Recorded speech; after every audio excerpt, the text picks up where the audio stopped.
Una actriz mexicana mandó a Juan Gabriel a la prisión por un crimen que nunca cometió.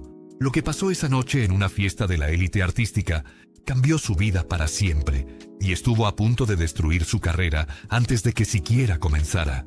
Era 1970 y Juan Gabriel tenía apenas 20 años. Su nombre real era Alberto Aguilera Valadez y había llegado a la Ciudad de México desde Ciudad Juárez con un sueño: convertirse en cantante y compositor profesional. Llegó sin dinero, sin contactos, sin familia que lo apoyara. Dormía en la estación de autobuses de Buenavista cuando no conseguía un lugar donde quedarse.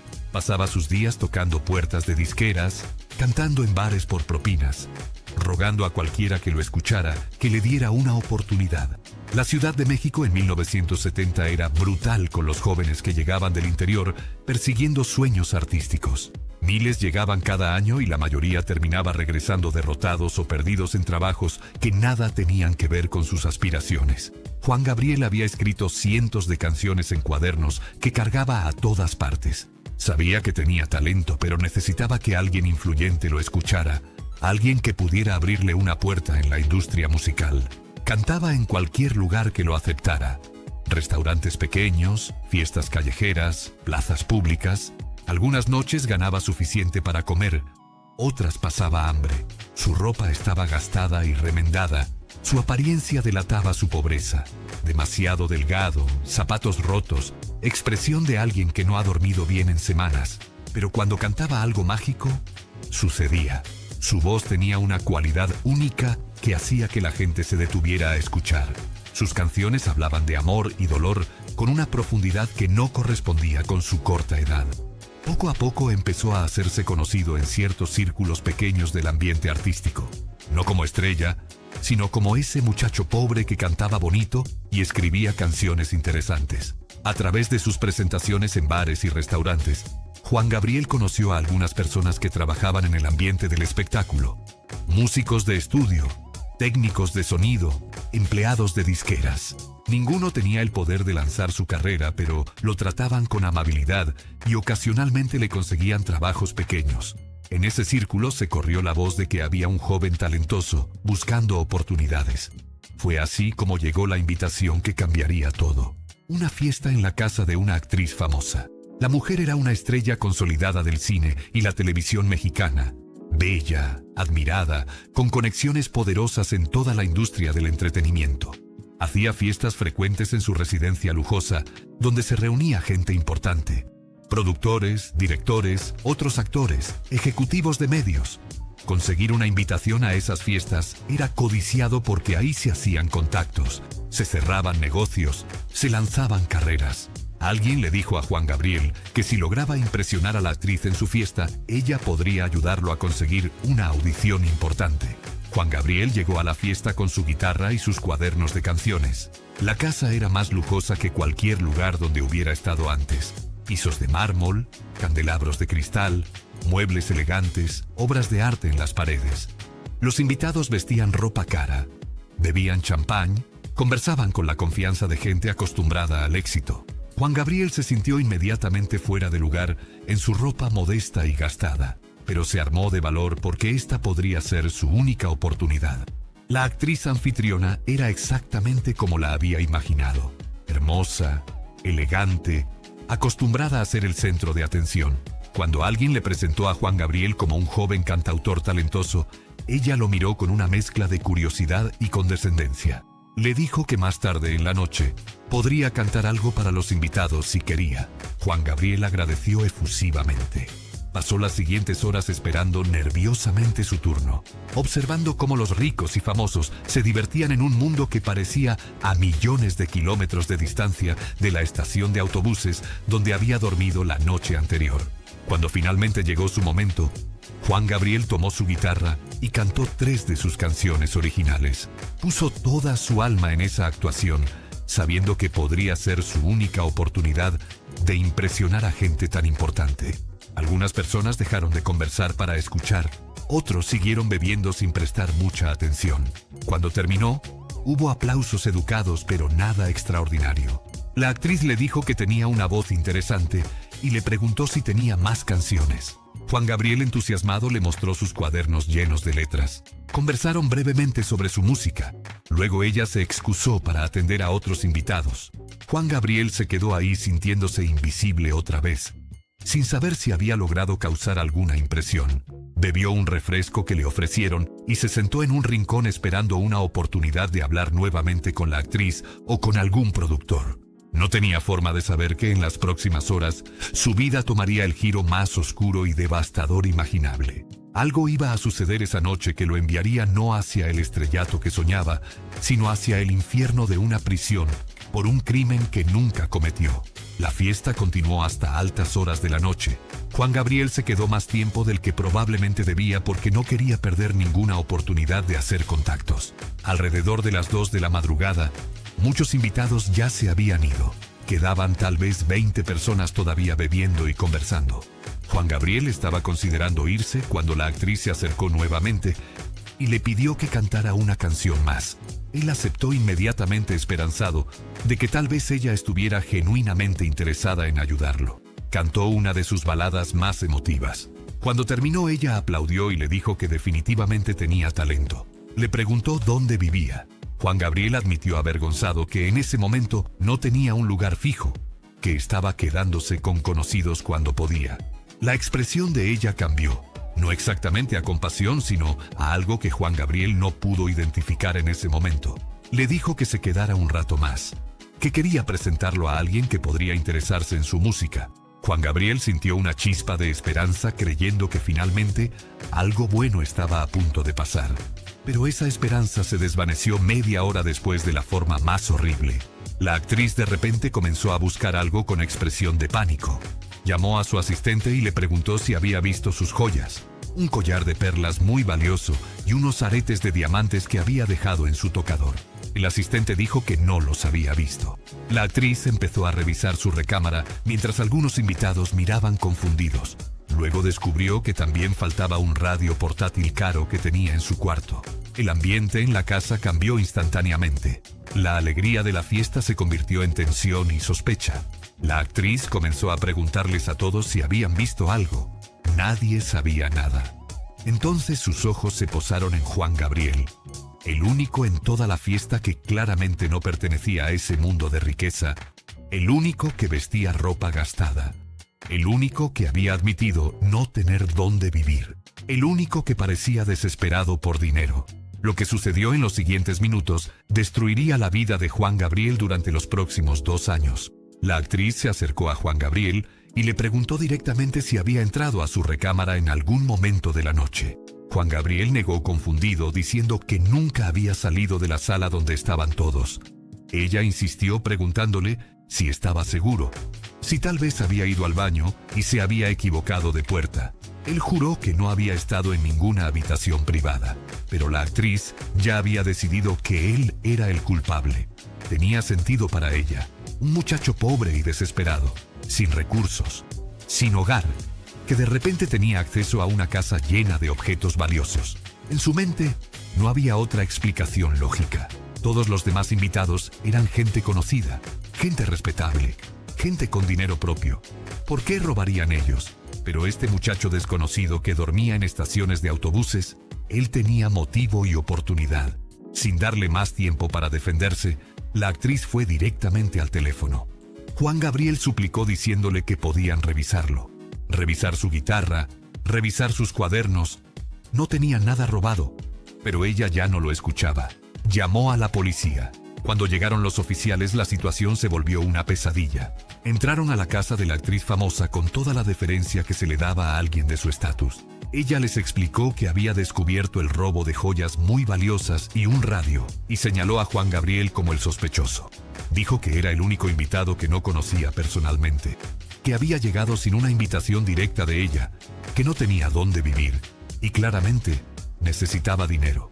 Los oficiales miraron a Juan Gabriel con expresiones que dejaban claro que ya lo habían juzgado culpable sin ninguna investigación. Juan Gabriel protestó con voz desesperada, diciendo que era inocente, que no había robado nada, que nunca había entrado a la recámara. Los policías lo revisaron encontrándolo con solo unos pesos en el bolsillo, su guitarra y sus cuadernos. No encontraron ninguna joya ni radio. Pero eso no importó. Uno de los oficiales sugirió que probablemente había escondido los objetos en algún lugar antes de que llegaran o que tenía un cómplice esperando afuera. La actriz insistió en que debían llevarlo detenido inmediatamente.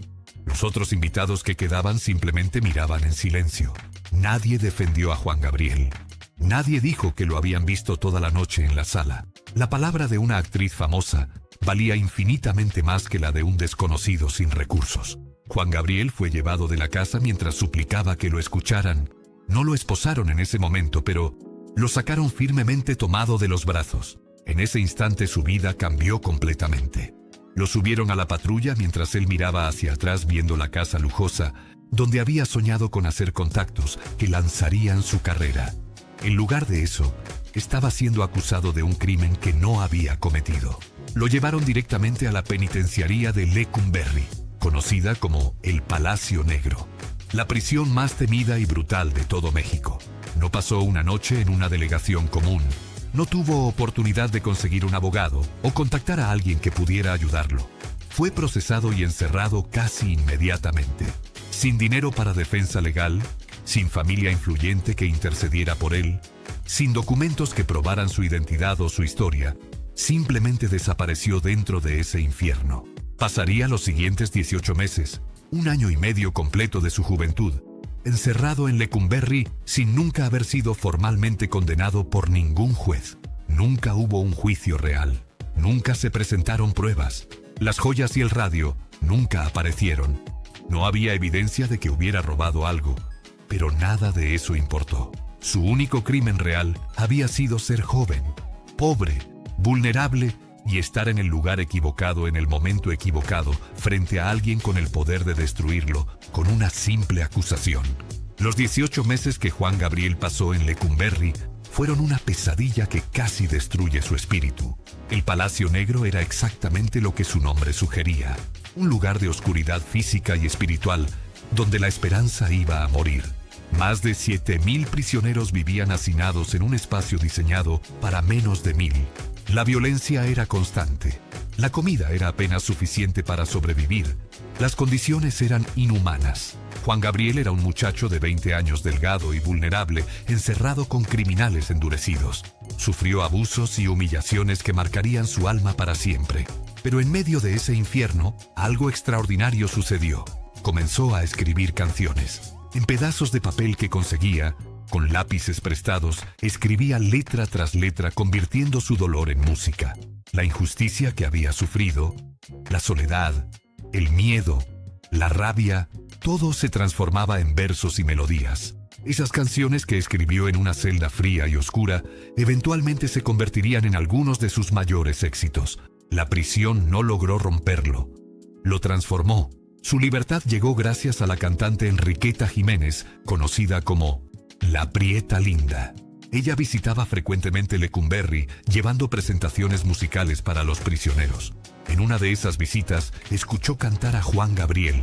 Quedó impresionada por su talento y su voz única. Comenzó a preguntar sobre él y descubrió que había estado encerrado durante más de un año sin haber sido condenado formalmente, sin juicio, sin pruebas. La historia le pareció profundamente injusta. Enriqueta usó sus contactos e influencia para hablar con el director de la prisión y con autoridades judiciales. Argumentó que mantener a alguien preso tanto tiempo sin condena ni evidencia era una violación flagrante de sus derechos. Después de semanas de gestiones, finalmente logró su liberación. Cuando Juan Gabriel salió de Lecumberri en 1971, era un hombre diferente al muchacho ingenuo que había entrado. Había perdido peso. Tenía cicatrices físicas y emocionales, pero también tenía algo que no tenía antes. Decenas de canciones escritas con la profundidad que solo el sufrimiento extremo puede dar. Juan Gabriel nunca habló públicamente sobre quién lo había acusado aquella noche. Nunca reveló el nombre de la actriz, ni buscó venganza ni justicia. Simplemente siguió adelante con su carrera, tomando las canciones que había escrito en prisión y convirtiéndolas en arte. En 1971 logró una audición con RCA Records. Cantó las canciones que había compuesto en Lecumberri y finalmente, después de años de lucha, consiguió su primer contrato discográfico. Su primer sencillo, No Tengo Dinero, se convirtió en un éxito inmediato. Las canciones seguían llegando.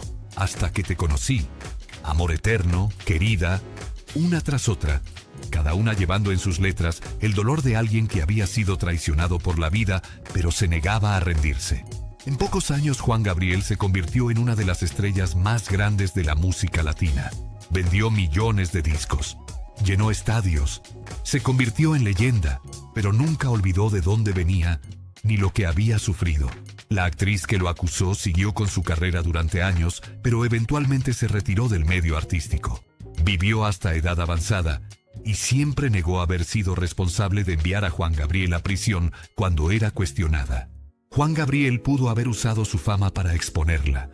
Pudo haberla destruido públicamente como ella intentó destruirlo a él, pero eligió el silencio. Algunos interpretan ese silencio como perdón. Otros lo ven como la dignidad de alguien que no quería darle importancia a quien intentó acabar con su vida. Lo cierto es que la historia de aquella noche de 1970 quedó como una sombra oscura en su biografía, conocida por algunos, negada por otros, pero innegable en sus consecuencias. Juan Gabriel transformó 18 meses de injusticia y sufrimiento en una carrera que inspiraría a millones. La mujer que lo acusó falsamente nunca pidió perdón públicamente. Las joyas y el radio supuestamente robados nunca aparecieron. Nunca hubo investigación real sobre quién realmente los había tomado, si es que alguien lo hizo. La vida de Juan Gabriel fue casi destruida por una acusación sin pruebas hecha por alguien con poder contra alguien vulnerable. Esta historia nos enseña lecciones dolorosas pero importantes sobre el abuso de poder y las consecuencias devastadoras de las acusaciones falsas. Juan Gabriel tenía 20 años cuando fue enviado a una de las prisiones más brutales de México por un crimen que nunca cometió. No hubo investigación seria, no hubo debido proceso, solo hubo la palabra de una persona famosa contra la de un muchacho pobre y desconocido. Eso fue suficiente para robarle 1 año y medio de su juventud y casi acabar con sus sueños para siempre. Nos enseña que las personas con influencia y recursos tienen una responsabilidad enorme de usar ese poder, justamente porque una acusación ligera para ellos puede ser una sentencia de muerte para alguien sin defensas. Nos enseña que el sistema de justicia falla trágicamente cuando valora el estatus social más que la evidencia y la verdad. Nos enseña que a veces la gente sobrevive no por justicia, sino a pesar de la injusticia. Juan Gabriel no salió adelante porque el sistema lo protegió. Salió adelante porque su talento era demasiado grande para ser enterrado, incluso por 18 meses en el infierno. Si eres fan de Juan Gabriel, suscríbete al canal. Dale like si esta historia te hizo reflexionar sobre el costo humano de las acusaciones falsas y el abuso de poder. Y cuéntanos en los comentarios, ¿desde dónde estás viendo este video? Nos encanta conectar con fans de todo el mundo que honran el legado de alguien que convirtió la injusticia en arte.